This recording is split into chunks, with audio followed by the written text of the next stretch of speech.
The following is a HennessyHendo production. It includes excerpts and material from my vast collection of books and general knowledge. Please share the videos, like, comment, and subscribe to the channel. Across the ancient Near East, the serpent and the craftsman signify hidden knowledge. They stand at thresholds, life, death, heaven, earth, raw nature, culture, channeling power or secret knowledge that transforms the human condition. The motif of sworn oaths is a crucial thread running beneath the surface of this entire symbolic structure. Watchers, serpents, Hiram, revelation. The Book of the Watchers reframes such mediation as illicit transmission that incurs divine judgment. 1 Enoch 6-16. Genesis offers both negative, Edenic serpent, and regulated positive, the bronze serpent versions of mediation. In the temple narrative, Hiram embodies illicit craft mediation in alignment with the transgressive arts of the Watchers. When these motifs pass through Levantine and then Greek-Roman syncretism, Eshmun, Asclepius, Ningishzida, Hermes, the serpent staff and sacred craft persist as ambivalent symbols of healing wisdom and dangerous gnosis, always under the horizon of judgment, the testing of how knowledge is acquired and used. Part 1. Judgment and illicit mediation in the Book of the Watchers. In 1 Enoch 6:16, the Watchers, angelic sons of heaven, descend to Mount Hermon, Hebrew, Hiram, swear an oath to betray God, take wives, and teach forbidden arts, metalworking, weapons, jewelry, cosmetics, sorceries, astrology, and root-cutting. 1 Enoch 8:9. Their transfers of hidden angelic knowledge and power provoke a cosmic reaction. Enoch is commissioned to pronounce judgment. The Watchers are bound, their offspring, the Nephilim giants, destroyed, the earth restored. The oath. The oath as the core transgression in the Book of the Watchers. In 1 Enoch 6:3-5, the 200 Watchers descend to Mount Hermon and bind themselves by mutual oath, Horkos. They all swore together and bound themselves by mutual imprecations upon it. 1 Enoch 6:4. This act, the first explicit sworn covenant outside divine sanction, marks the moment of cosmic rebellion. The name Hermon itself, from Hiram, to devote, ban, is explained because they had sworn and bound themselves by mutual imprecations upon it. The theological logic. Oaths in biblical thought invoke divine power as witness and enforcer. To swear by God against God's commandments is to corrupt divine prerogative. To compel the divine name to ratify human will is a desecration of his holy design. Thus, the Watchers' descent begins with a ritual perversion of covenantal speech. The oath of the Watchers transforms the covenantal formula into a vehicle of rebellion. The same means that seal divine-human relationship now seal defiance of God. Their oath thus mirrors God's own covenants, Noah, Abraham, Sinai, but inverts its moral axis, turning sacred commitment into collective apostasy. Throughline: illicit craft to social chaos to judgment. Part 2. Biblical condemnation of oaths outside divine authority. The Hebrew Bible and later New Testament tradition both treat swearing as spiritually perilous. Genesis chapter 3 presents the serpent as a mediator of knowledge. You will be like God, knowing good and evil. The serpent in Eden effectively elicits a false oath. You shall not surely die.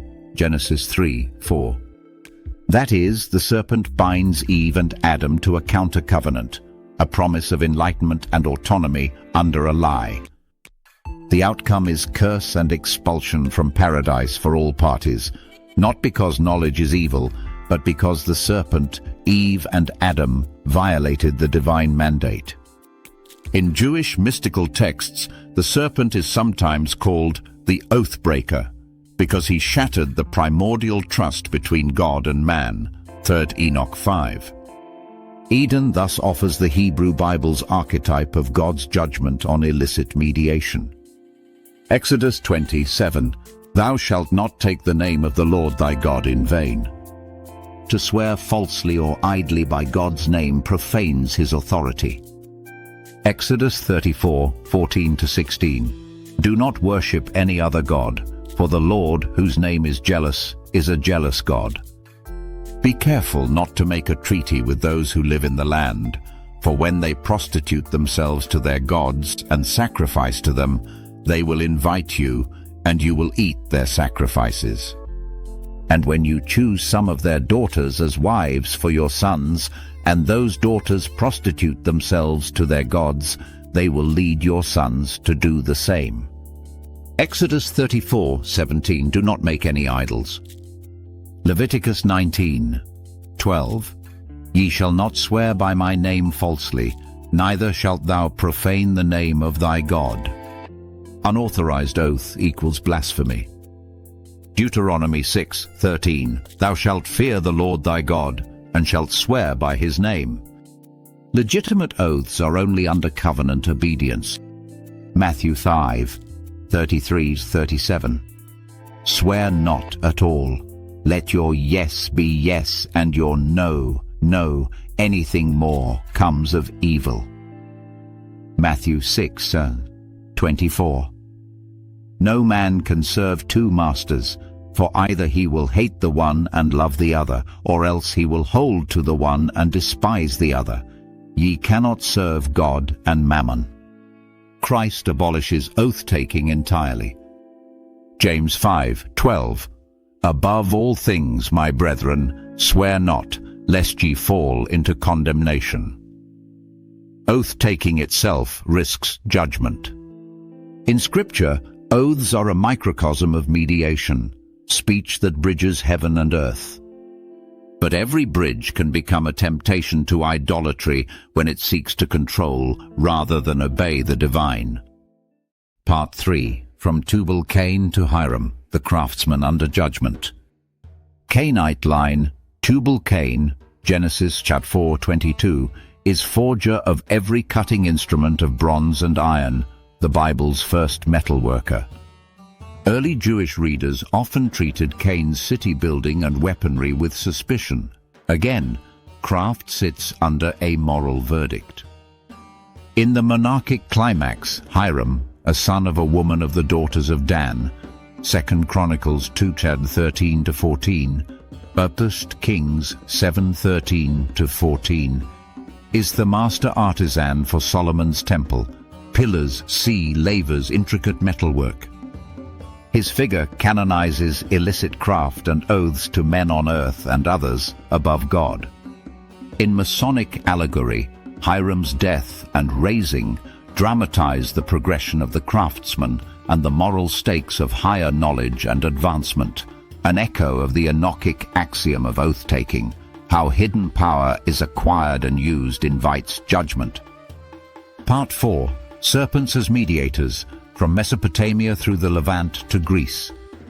Mesopotamian root, Nickelsburg, lord of the upright tree, appears on 3rd millennium BCE cylinder seals as Astaph entwined by two serpents, an axis mundi of healing, passage and judgment, underworld gatekeeper. Levantine reframings. In Phoenician Canaanite religion, Eshmun, Sidon, is a healer associated with the serpent and the staff. Israel knows both serpent as sign, Numbers 21, and Asherah poles trees as contested cultic axes. Classical syntheses, the rod of Asclepius, single serpent, and Hermes' caduceus, twin serpents, are Aegean translations of this Near Eastern grammar. Serpent plus staff equals mediated power, either healing, Asclepius, Eshmun, or liminal passage and adjudication, Hermes, Nickelsburg. Part 5. Dan's serpent and judgment. Genesis 49, 16-17 prophesies, Dan shall judge his people. Dan shall be a serpent by the way. In Hebrew, Dan, judge, evokes weighing scales. Later history locates a royal calf cult at Dan, 1 Kings 12, showing again idolatry with counterfeit gods. Hiram's Danite maternal ancestry, 2 Chronicles 2, 2014, neatly situates the temple craftsman inside the serpent/judgment nexus. Craft under covenant to man or others above God is equal to the watcher's craft out of covenant with God. Part 6. How syncretism amplifies the pattern. When Near Eastern symbols traveled, they did not lose their ambivalence. They were recoded. Eshmun, Asclepius, retains healing serpent on a staff, mediation. Knot or cord, magical oath or spell binding. Ningish Zida, Hermes Caduceus, preserves twin serpents and psychopomp judge functions. In Near Eastern iconography, serpent staff knot motifs. Ningish Zida's entwined serpents, Egyptian Uraeus, Hermetic Caduceus, often represent binding and authority. Caduceus twin serpents, equilibrium, Hermetic oath of secrecy. Christ forbids oaths of secrecy. Truth replaces esoteric vows. Serpent coiled on staff, cosmic power, oath-binding magic. Healing sign only under divine command, Numbers 21. Late apocalypses, e.g. Revelation 12, weaponize serpent, dragon, as eschatological adversary, final, judgment on corrupt mediation. Thus Revelation's binding of the dragon, chapter 20, 1-3, is the final divine oath, heaven binding the ancient oathbreaker. Syncretism broadens the canvas but does not overturn the biblical logic.